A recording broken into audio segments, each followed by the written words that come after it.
you got to get control of your finances. And this is an area where just like meditating and praying about it or whatever it is not going to do enough. You really have to get serious about it. You have to get serious about living a low fear lifestyle. And you can't live a low fear lifestyle when you are living in debt and you're living above your means. And that, guess what? That means you have to live way below everyone else, okay? You cannot keep up with the Joneses because the Joneses are in debt up to their fucking eyeballs, all right? You can't keep up with the guy who's willing to take on a $300,000, $400,000 mortgage and, you know, a $30,000, $40,000 car that he can't afford.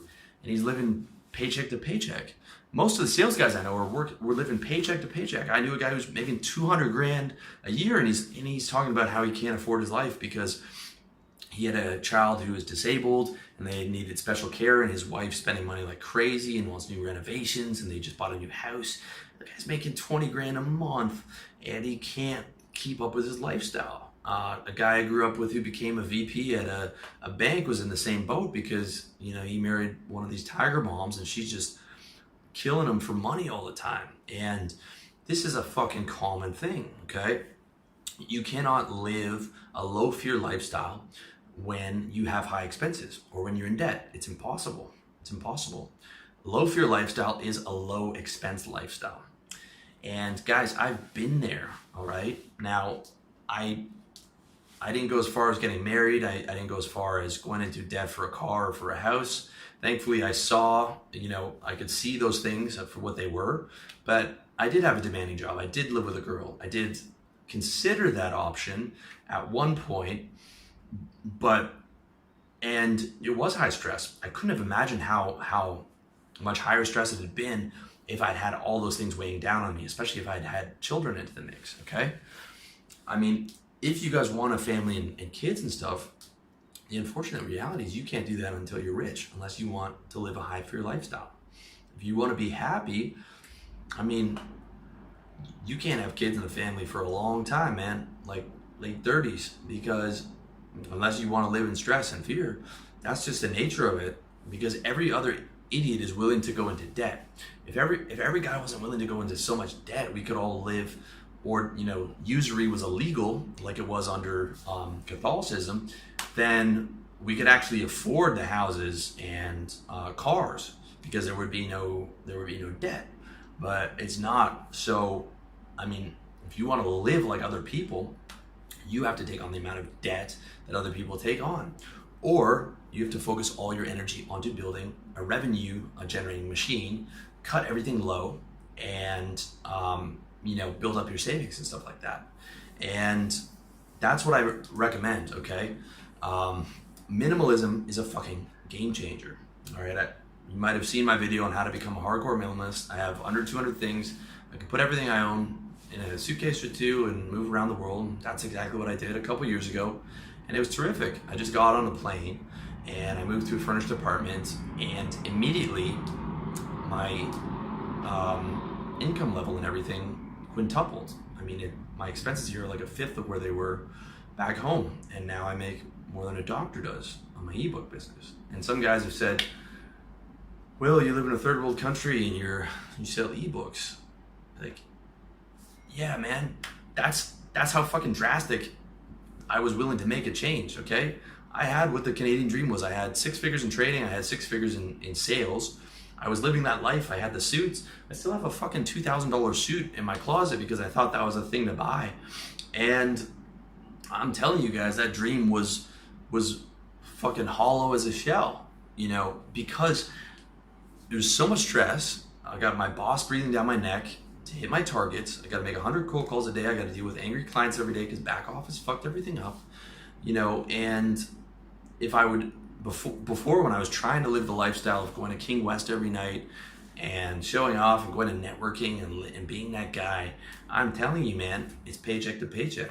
You know, it wasn't until I saw through the mechanism and realized how unhappy I was and how much fear I was living in that I was like, okay, I'm shutting this shit down. And it was like that day, I'm throwing out everything I don't use. I'm downsizing. I'm getting rid of everything I don't use. I'm starting to save. And, you know, I'd already started a couple businesses to try and get out, but it wasn't until I really was like, I'm not spending anything. I'm just fucking stacking cash. And I'm just building this business, and I'm gonna get out of here with a wad of cash, and I'm not coming back, and I'm gonna get this business making money. and I'm gonna go somewhere way cheaper with a lot of cash, and that's gonna be it. And this shit is done for me. Okay. Now, I'm not telling you to move to Thailand or Colombia or anything like that. You can still live in the West, but look, man, you can downsize completely. Okay, you can cut the car, the house. You can move to a small apartment and just focus on making money and then saving money and then investing that money in a business and then scaling that business up, and just do that for like a couple years, just grinding, man. And not only, like, your lifestyle will immediately get less fearful then. It sounds like it's going to be a hard transition, but it's not. You're just like, wow, I just took all this weight off my shoulder and I feel so much better. And then you're like, I don't give a fuck about that car. That car was killing me. That car was killing me every day.